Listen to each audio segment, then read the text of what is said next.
Okay, guys, my name is Dr. Sharnael Wolverton-Sehon. I'm with Swiftfire. Super excited tonight because we have someone really cool that I know you guys are gonna really super enjoy. Someone that I met about a year ago.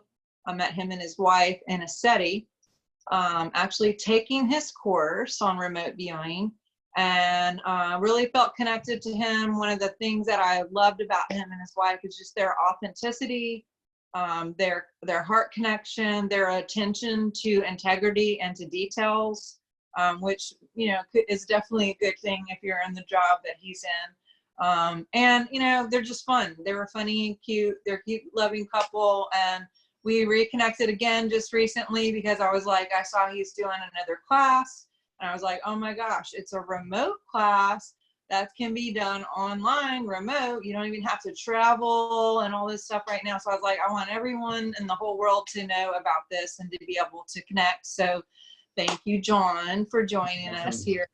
Thanks for having me. Yes, and so John is an author, and he has a book called The Time Before Secret Words. And I actually got the book before I went to go see you, John. And I found out about you because I watched a documentary on Amazon, and it was the Spies, what is it? The Third Eye Spies video, documentary with Russell Targ. And one thing kind of, you hit something, you watch it, and then, I don't know, something else came rolled in, and I was like, I got to know more about this. And that's how I found you. And then you happened to be at a SETI, and that was like also on my bucket list. I'm like, oh my gosh, I can like do all these things and learn and get educated too, all at the same time. So can you give us a little of your background for those people who are wanting to know you guys a little bit more, and even how you got into this? And then we'll go into what is remote viewing or remote viewing. Yeah, for sure. Yeah, remote viewing, well, it was declassified in 1995, and it was not long after that that I got involved in it. I wasn't part of the military or anything like that. I was just a person who was obsessed with the idea of it. I wasn't interested in psychic stuff though, not at all. Before that, no, not at all. I was doing Zen meditation. I lived in a Zen, a Zen center for a while. And I was more focused on that side, but there was something about, when you hear the story from, I think it was Ted Koppel, Nightline, 1995, he had this TV show, and he said started speaking of this government program that was just declassified, where psychics were turned into spies, and they used this special technology. And the technology is really just the methodology that you do on paper, but they call it a technology. And I heard that, and I'm like, oh my gosh, this is nuts. It's like, if I had a metal plate in my head, it would be heating up. It was intense. I'm like, I got to figure this thing out, whatever it is. So I started to find people here and there online. I mean, there wasn't much online back then, but there were forums, and they were talking about it, and some people had learned it already. So I started to kind of cobble together how to do it. I didn't have the money. I mean, it was so expensive to learn back then. I think it was, in the realm of $3,000 to $6,000. I know, to learn how to do this. So I didn't have the money to do it, and I was a little bit sketched out about learning from an ex-military intelligence trainer, and I basically taught myself, and then I got formal training not long after that by a person who was not in the military, a person named Prudence Calabrese. And I guess that I had some kind of skill, because I was pretty much not long after that pulled into a think tank and working as a paid professional remote viewer. And I did that for years, remote viewing. You know how these sessions go, right? I mean, I was remote viewing about 2 to 3 sessions per day, 5 days a week. It was my job, and spending about 2 hours per session, just remote viewing constantly. And when you remote view that much, it really changes the structure of your brain. You know, I Yep. mean, you remember from the class, it's intense. I mean, it really, like, your whole brain is firing neurons. You know, it creates new connections that you didn't have before.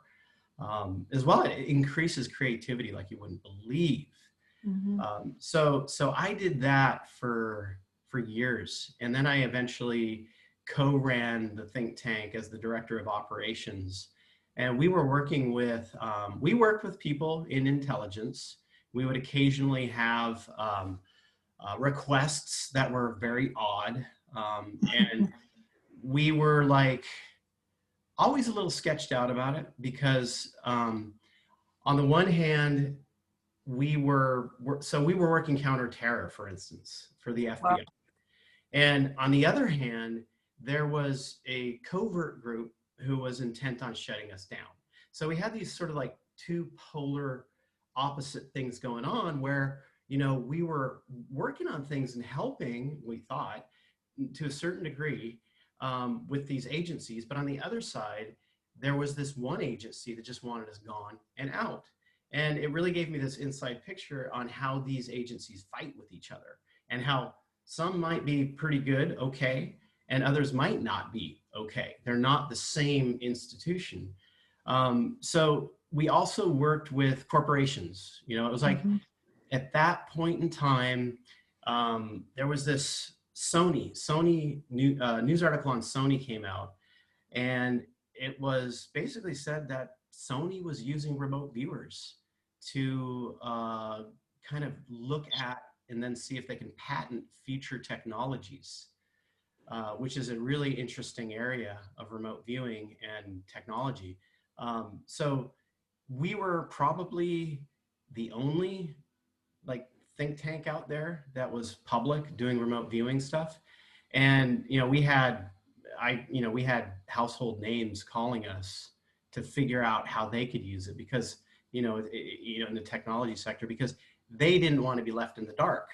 Mhm.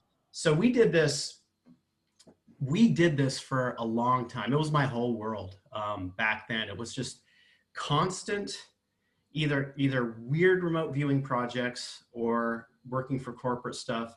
And then on the other side of it, it was always trying to be aware of who it is that's behind my back because of this harassment that was going on, even death threats to shut us down.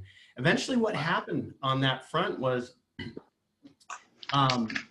probably 2005-6 timeframe. In that zone, they started to go after our remote viewers. And the way we work as remote viewers is that we work in teams, because it just makes it creates a situation where the data is extremely accurate. If you have multiple remote viewers, all blind, they don't know what they're looking at, they're following the typical methodology there, and you have multiple remote viewers, then you get their data on a specific question, and then you cross-correlate the points in order to build the picture of what's going on, or what you want to know about. And that makes it extremely, extremely accurate. And our remote viewers were, they were all decentralized. We weren't working in one location. So they started to go after them a bit. And the IRS came in and took our funds. We had an investor, and eventually we just had to shut it down. After that, after 9/11 happened, which of course is not what people think it is. Well, the masses, the public, the ones that listen to mainstream media, we were asked after 9/11 to work counter-terror, and we're talking about people who are like mid-level managers, people who are patriotic, people who believe that we are truly under attack by this foreign enemy, right? And so we worked that for a while, trying to understand what sort of future attacks would happen next, and give them information so they could potentially stop them from happening. So one thing that happened, which was really bizarre, was that it somehow leaked to the media that, I was like, this one day, it's like, I see a news article and it says, "Psychic Spies hunting for bin Laden." I'm like, wow, that's cool. Let me check that article out. Click. I'm going, oh shit, it's my name. Like, no, no, no, no. So somebody had leaked it to the media. And Wow. and oh, what was really bizarre was that we weren't hunting for bin Laden. That was not something that we wanted to do. We were asked to do it, but we said no, thank you. We didn't want to have errant bombs or whatever dropped on somebody that, you know, we potentially, you know, pointed to. So, you know, somebody innocent. So we decided instead to look at future terrorist attacks. And when this leaked to the press, what happened was we started to get threatened on the other side by Al Qaeda. So, Oh crap. right. So at that point in time, it was like, okay, so they're threatening us. The handler that we had with the FBI even said, "You guys are on a hit list." So we've got that, right? And then on the other side of it, we've got this other intelligence agency that's coming after us, which is probably the same as Al Qaeda, to tell you the truth, and, you know, threatening our lives. So it was a really, really bizarre situation, and I didn't like it at all. I did not like this press situation. It was terrible, because the only thing that I wanted to do was just keep my head down and work, because I just love the work. So what happened was we got asked to go on television shows like CBS Sunday Morning and Prime Time and those types of shows. And I did a couple of them, you know, demonstrating remote viewing back, gosh, this, you know, was 2001, 2002 timeframe. And then after we shut down, you know, it was nice to have a little bit of a rest, but I had this, you know, voice in the back of my head, just like, you have to keep doing this. You have to keep doing this. And you need to move it, you know, more into the zone of showing people what they're capable of. Mm-hmm. And so with the media background, I started to go into working with National Geographic and working with a producer there. We did a lot of stuff. We filmed a lot of stuff for Nat Geo. And I did a television show that went to air that was about me hunting a treasure. Yeah, it was lame and ridiculous. It's these, you know, these typical sort of reality follow you around shows that don't actually ever get anywhere, because you got this massive camera crew following you everywhere and filming everything you do. Then I shifted into other things, like I go on Ancient Aliens, I'll go on The Unexplained with William Shatner, I'll do Travel Channel stuff. And just kind of build the voice of remote viewing to get people interested in doing it. A lot of what I do, a lot of what I'm really excited about doing are expeditions myself, and filming those expeditions, doing documentaries on them, because remote viewing can lead you to discoveries, for instance, archaeological discoveries, fascinating and interesting things that you can uncover yourself and present to the public. So I've been working in that vein, filming that type of stuff, working with producers on developing something. You know, I'm not into Hollywood. It's not my cup of tea. I still work with those types of people. It's a very crafted entertainment world, as opposed to a reality world. And you don't have the freedom there to truly show people what's going on, good and bad. And they often want you to just make stuff up. And it doesn't work for me. I don't like it. So it's one of those things where it takes money, it takes time, it takes effort, but I'm able to go out when I can. And for instance, remote view and explore ancient sites that are in California, you know, because there are a ton of them, ton of stuff that people just don't know about, as well as sites like Mount Shasta. You know, what's going on there? Why do you have strange phenomena there? What happened to some of the people that have disappeared there? You know, I mean, the J.C. Brown story, if you know that one, is just absolutely fascinating, and following that line of the, you know, lost cave full of giant mummies.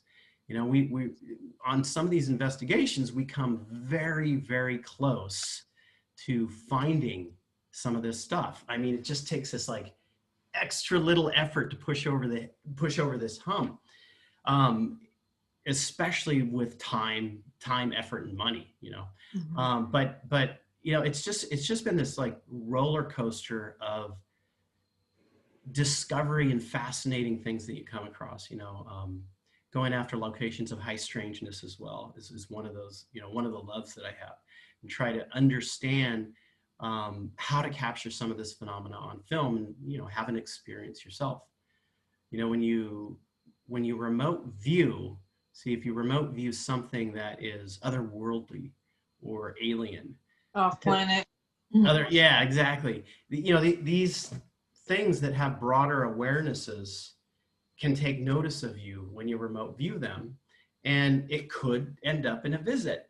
And that's a really fascinating side of remote viewing. You know, I know you, I think you got tasked on some weird stuff in that. Yes, we did. Yeah. We had a few things. Yeah, you know, and a couple things when, you know, we were in teams also, and, you know, I've been trained through like lie detection, body language. I've trained with the best, done a lot with this guy named John Paul Jackson, who did a lot on just, you know, reading biofields and or energy to, you know, I guess think, connect with God's source to know what people are thinking or what's on their minds.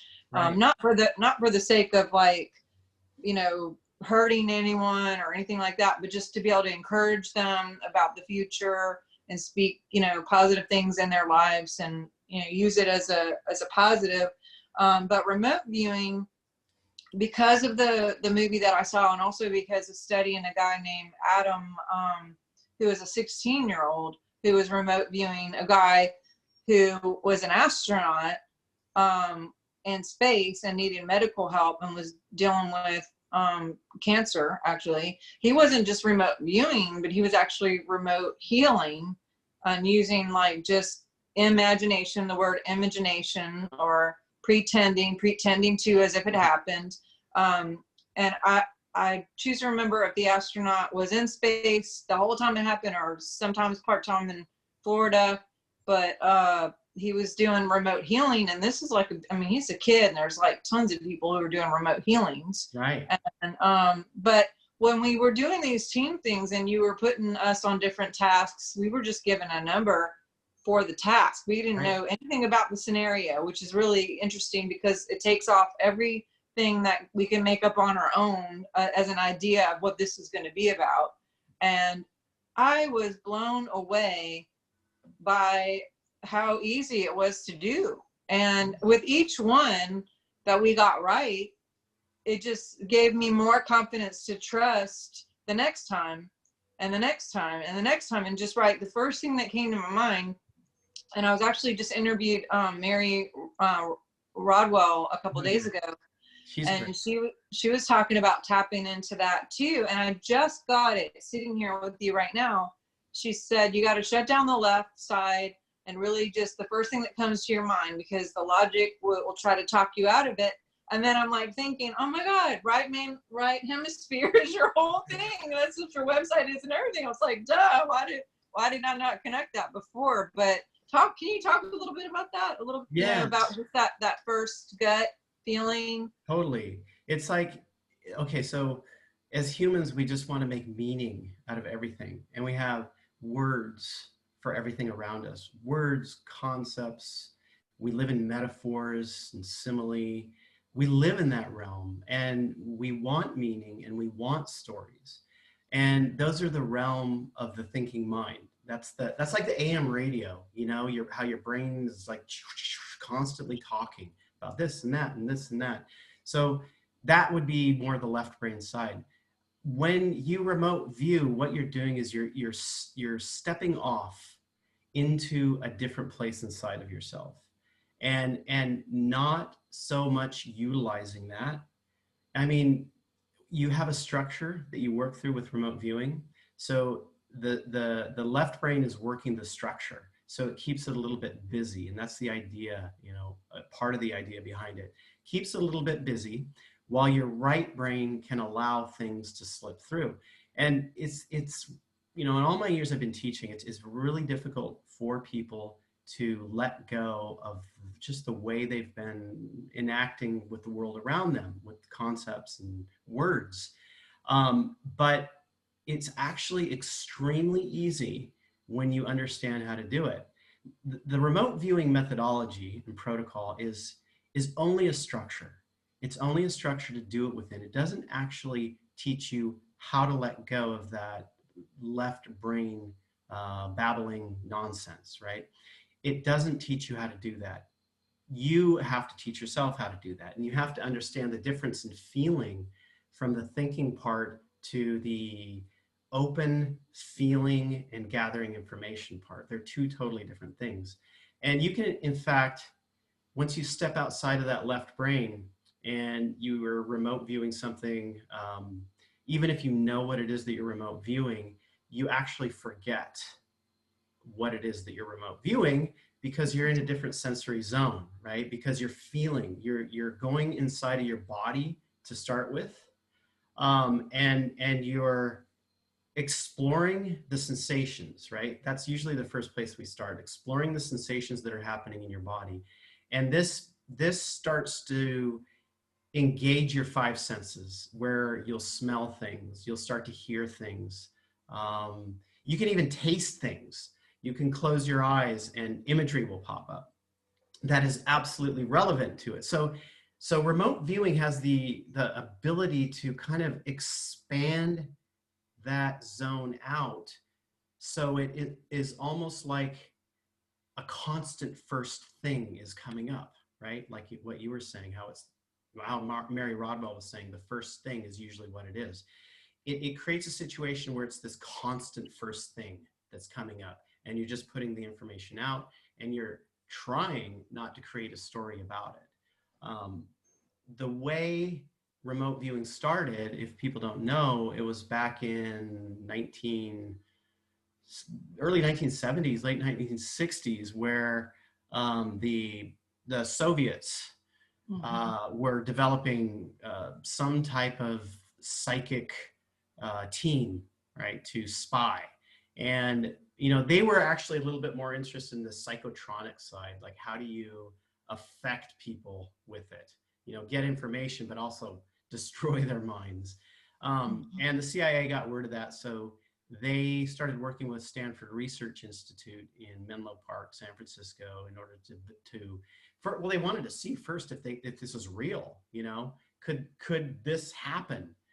Because at that time, no researcher of psychic functioning believed that you could create this repeatable method to get good information, because, you know, psychics can be very hit or miss. One moment they can be really like on it. The next moment they could just be dry and not on it at all. And so that was their first task, to try to understand, you know, how do you do it? And how do you ask a psychic to give you information on something without telling them what that something is? And that's, you know, that's where the thinking mind comes in. Because if I asked you to remote view like the Hindenburg disaster or something like that right now, and told you remote view that, you're going to come up with a story, you know, news articles, the old video, et cetera, et cetera. And so they had to figure out a method to ask the psychic without asking them. And that came down to basically the coordinate method, where they would just grab random coordinates of the earth and give it to somebody, and then they just start describing what's there. So that's the remote viewing protocol. That shifted into just writing a 8-digit number, a random 8-digit number, and then writing down what you want the remote viewer to view, but then only giving the viewer the number. If you remember that from class, that's basically it. I mean, that's the remote viewing protocol. And that turned out to work very well. At that time, they had just regular natural psychics working it. They didn't have a methodology like you learned in the class. That methodology came later. So the earlier psychics in the program they would just get the number, and they would just use their own internal methodology that they created for themselves to just sketch out and write down what was there.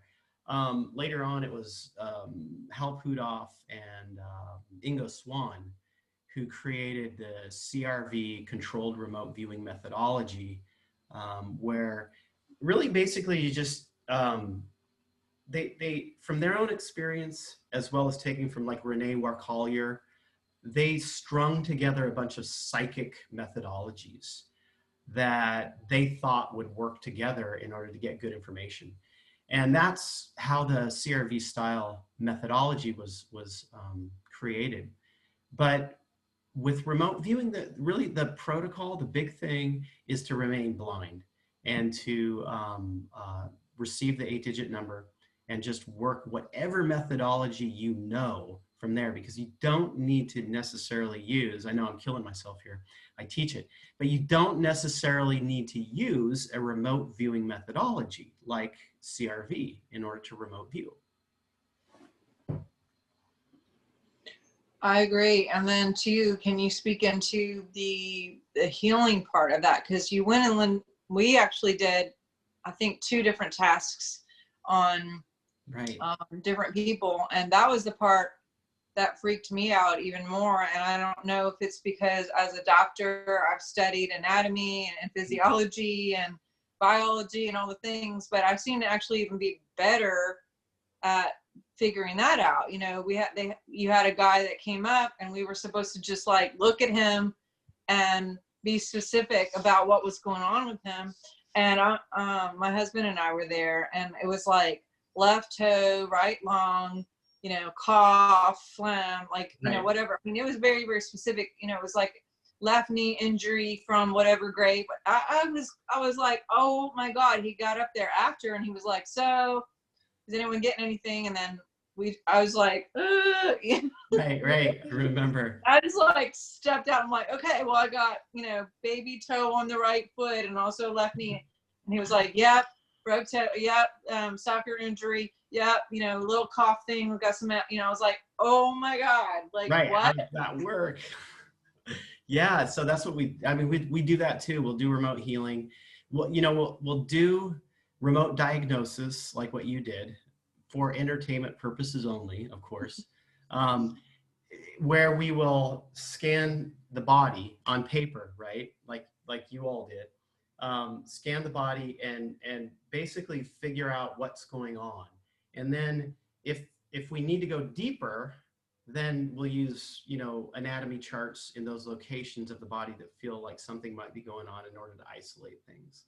And then once we've done that, we will do remote healing if it's needed or if the subject wants it. And I think you did that. I think you all did that. And the way that works, the way that we do it is that, so we all have ideas about how somebody should be healed, right? It's kind of like, it could interfere, right? Because it might be their karma, a lesson, something they need to learn that caused whatever malady they've got. And it might not be in their best interest or our best interest to heal them in a way that we think that they need to be healed.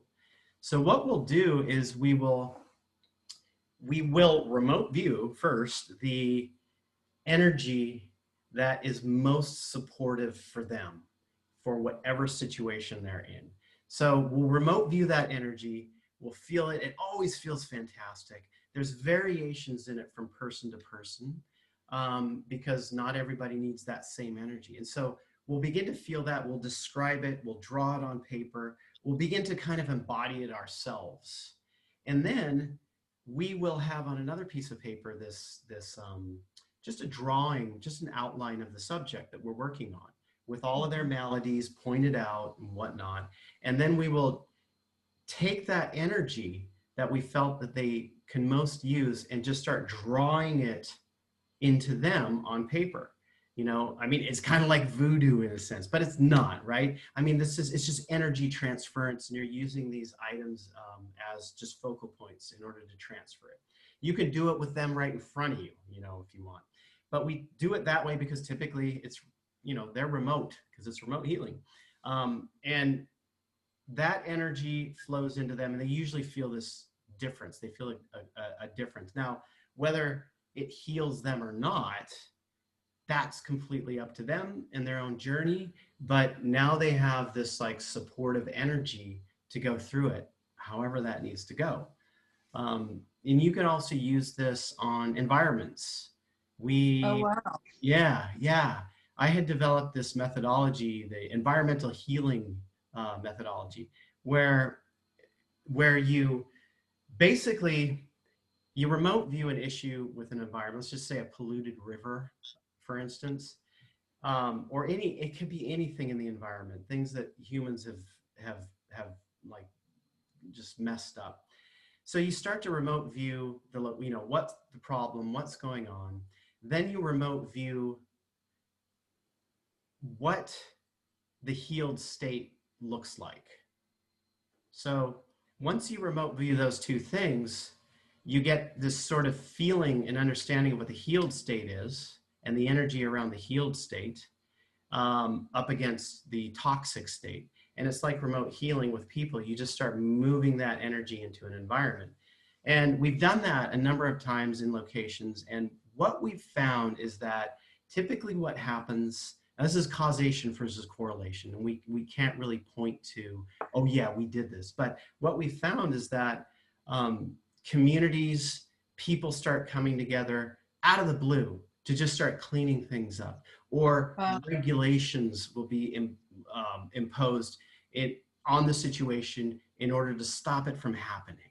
And so it really works. It brings this energy to it, and people respond to it on this subconscious level where they start looking at it and they go, how can we fix this? And of course there can always be these other probably potentially miraculous healings that happen as well. But it's the power of consciousness. It's the power of the human mind, which is unbounded, that we can literally do anything when we put our minds to it. And it's simple. It's easy. We just believe that we can, and it can happen. Well, and that word believe, I love that word because it means to be alive in it. Right. And, we've seen science proven with just meditations, global meditations, and how crime can shift and different things. And, as a naturopathic doctor, of course, I'm going to look at, root stuff and whatever, but I do have a lot of unconventional, I guess, more intuitive ways of helping people with frequency and scans. And, I think I've been doing this all along, not just as a minister and being in service, but also as a doctor, of like kind of just walking in, someone come in or calling, and it's like, oh, I just kind of already know where this is going. Right. Whether that's a natural gift or whether it's been over the years of training and all these other things. But I actually have some technology that's on this iPad where you can actually scan someone, diagnose, and you can send the energy back to, you get a customized energy packet of what's required for the person to best get them. And you can do it remote. And we've seen a ton of testimonies that way. And this is all done with frequency, like real frequency. Right. And people are always like, yeah, but not always, but there are a few people who have come back and go, well, we don't understand. Like, how can that happen remote just from a computer sending this to me across the state or across the city or across the world, even to Australia or UK or whatever. And I want to just go like, we can do it with our mind. So why couldn't we do it with a computer? It's like, right. But it goes back to what you said with consciousness is, on this, even on the Schumann, we have our biofield, our physical biofield, and then the earth actually has its biofield. So we're all connected, whether you like it or not. We're all in this together, and we all have our cellular signature code within that biofield. And you can lock in to those things. You can lock into objects. You can lock in, and there's so much more that we can do. So I just appreciated, that part of the teaching for me. And you mentioned something just now, because you said something about us. Are you, when you're moving out of some of the things that after 9/11, you were going into seeing of what kind of terrorist things could be coming up? Are you talking about, so you actually like went into the future to see things kind of? I mean, can you talk about that a little bit? Yeah, it's so with remote viewing, you can look into the future, but when we first started doing that, I was thinking, I was naive. I was a bit naive about it. I thought that, okay, if we remote viewed something in the future, then it's going to happen, right? It's written in stone kind of thing. You know, I hadn't played with that too much up until that point. But when we remote viewed these things, so we were asked to, we were asked to look at it basically maybe every other week or so. And we would remote view a situation. For instance, I think it started out with like a stadium sporting event with some kind of, I think it was, if I recall correctly, it was either bio or chemical. I think it was a chemical attack on a stadium that was, I think it was airplanes at first. It's all in my book. I can't remember the exact sequence now. But so when we first looked at that, I'm like, okay, so this is going to happen. We gave them the information. And then we look at it again 2 weeks later, and it changed. It shifted to now biological, right? Or a combination of those two. And it was coming from inside the stadium. And so every single time we looked at it, even without them requesting, it shifted, it changed. Yep. It kept morphing in the future until finally the whole scenario of a stadium being attacked was gone, like it wasn't even there anymore. So you know, that what that was telling me was, number one, hopefully they were acting to some degree, and they had intelligence from other sources that told them things, and they were able to block these things off. But on the other side of that, it kind of like raised this question of, and this feeling that the future is not completely solid. It's not completely set. Yeah, probability, right? Look, that's why Looking Glass isn't working, right? Right, exactly. And so, you know, we started to look into the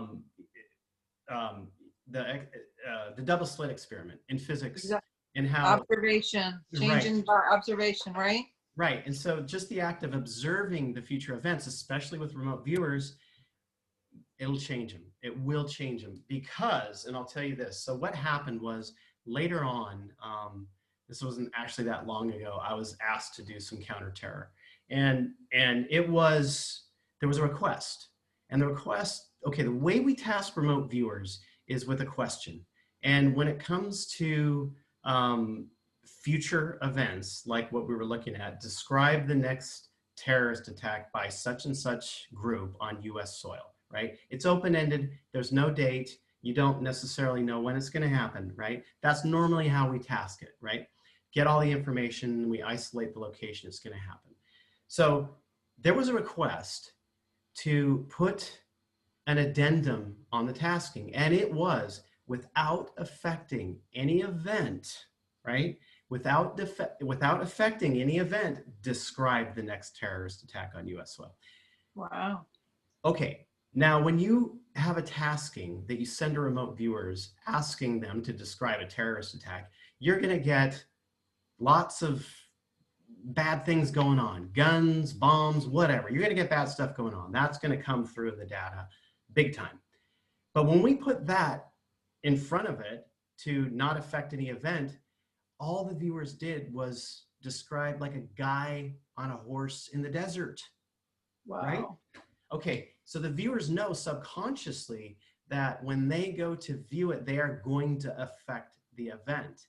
And so in part, what was probably happening is that every time we viewed it, our consciousness is placed on this. And like in the double slit experiment, the observer will, you know, change the outcome of the event. It's going to create more instability. You don't know which direction it's going to go.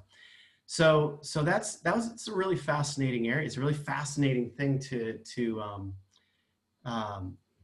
figure out, because this is just not the whole realm of what we do is outside of the third dimensional construct of our bodies, and we operate in this broader multiverse. I mean, that's literally where I am day in and day out, is this multiverse, as opposed to in my body, you know. The only time I'm really here is when I'm having to eat or do chores or something like that, you know. Otherwise, like, to me, the world is this expansive multiverse, and that's just what I live in on a day-to-day basis, you know. Yeah, it's interesting, and I've been in it over 20 years, so it's really developed into this wholly different perception that other people have, that people just don't have. um, completely changed me in an interesting way. Yeah. Well, tell me two things before we close out here. Who is the ideal candidate to take your course? Because you have a course coming up, and like I said, it's online. You don't have to go in a plane. You don't have to spend all kinds of money on travel or food or rent a car or get in a hotel like we all did. Right. Who's your number one candidate for this? And then also, we'll do that first, and then I'll ask you the next one. You know, it's anybody really. I mean, so my take on this. So we, as individuals, every single one of us is completely responsible for knowing what reality truly is, knowing the truth of situations. And I think this is extremely important in what we're facing today. You know, we have news media that basically lies, right? Just across the board constantly. Mm-hmm. And we have been taken to this place where we don't know how to discern, you know, even if there's a pretty face there giving you information all tied up in a nice little package, we take that as being the truth, as opposed to our own internal gut check on it. And so remote viewing is extremely important for people to begin to learn how to utilize within the self, so that this stuff can't happen anymore. We have to stop this from happening. So it's anybody, it's everybody, even longtime psychics. I have already some, I think, people in the class that are working psychics. So it doesn't matter who it is. Okay, and second question, you mentioned that because you've been in this so long and you've been practicing and obviously working as this full time, and for those people who do take the class and or practice, you said that it actually changed your filter of how you look at everything else, because there's physical and chemical changes, but also kind of the way your filter on how you look at things. How does that change, like in your experience and what you've seen yourself and what others? Yeah, that's a good question. Okay, so one thing about remote viewing is that it is in part kind of like a spiritual practice, because what you do in a remote viewing session is you're in the process of constantly letting go of your ideas about something in order to really feel and be with what's there. And in a deep spiritual practice, like sitting on a cushion at the Zen Center, for me, for instance, it was the same thing. It's letting go of yourself, letting go of the ideas of who you think you are. So that's like on this broad scale, and remote viewing kind of trains you how to do that. So it is also this thing about remote viewing that it's not remote, because what's happening is that you're going inside of yourself, and it's not something outside of you. It's something that you're feeling around inside of you to understand. And so that makes it you. And it shows you and gives you an experience of oneness, because you wouldn't be able to perceive it if it wasn't you. And this is really important, I think, for the practice of it. It flips it into this, out of this sort of like military intelligence operational thing on spying and nonsense like that, and into this process of self-discovery, which is really what the most important thing is, not psychic functioning. That's normal. We all have that. It is about the journey inwards. So there's that, but it also opens you up to the multiverse, to other, there's gazillions of beings all around me right now. They're all around you too. they've always been here. It opens you up to this world. It opens you up to these other dimensions that are just sandwiched here right next to us that you can begin to perceive. So, you know, I don't know ultimately if that's all physiological, right? But I do know that it's the expansion of consciousness, the expansion of awareness, going inside to perceive everything that's going on, you know? So yeah, it's been fun. Yeah, you signed my book when I brought it to you, and you actually wrote in there, remote viewing is the way to know thyself. Yeah. And I took that to heart. And, you know, when we can get into like, well, he did this, or she did this, or they're doing this, or whatever, Right. There's a guy named Robert Stevenson who always reminds me there is no them. Yeah. And I like that you have that same kind of understanding as everybody's us. And we can lock into those, I say coordinates and not really specific, but when we go inward and we can, and not just stuff, but nature, the wall, you know, that's how people can walk through walls and walk on water and do things, you know, bilocate, transportation, you know, all those things.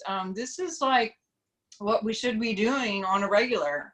And for me, this class helped me tap into the more intuitive side of me, going inside of me and figuring out me and learning me, remembering me. Right. So I just appreciate you and Brooke and you guys' work and all the things that you guys have done to bring this as an opportunity and to make it available for as many people as we can, especially right now with everything that's going on, because this, I'm almost 50 and I have not been alive in a time where I've needed to remember myself more than ever, with not just the personal things that are happening, but the way the earth is shifting right now. Right. For all of us, because we are not going to be able to change things and get things done without us individually changing on the inside out. It's all an inside job, and that requires remembering source code and clearing out whatever needs to be cleared out and working within and doing a little bit of work for us. Exactly.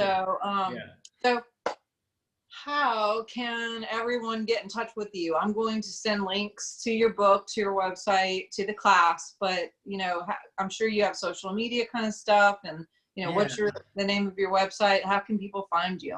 I'm on Facebook, Right Hemispheric Remote Viewing. I have a series on YouTube called 180 Seconds, where I try to cram remote viewing projects into 180 seconds, which is kind of challenging, but it's fun.